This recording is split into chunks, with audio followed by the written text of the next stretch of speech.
ওই কাজটা আগে খুঁজে বাইর করেন, তারপরে করতে পারেন না পারেন পরে দেখা যাবে, আগে কাজটা খুঁজে বাইর করেন।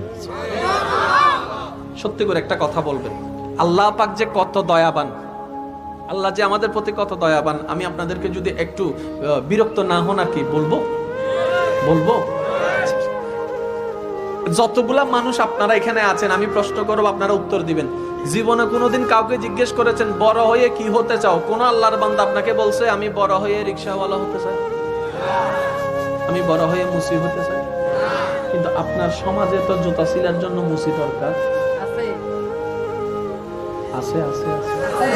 আপনার সমাজে রিকশাওয়ালার দরকার, তাহলে তো রিকশাওয়ালা হওয়ার তো কেউ স্বপ্ন দেখে না। তো এতগুলো রিকশাওয়ালা আইলো কোন জায়গা থেকে? ভাবেন ভাবেন ভাবেন, মুসি হওয়ার তো কারো স্বপ্ন নাই, তাহলে এতগুলো মুসি আসলো কোন জায়গা থেকে? আচ্ছা এটাও বাদ দেন, ড্রেন পরিষ্কার করার কারো কোনো স্বপ্ন আছে?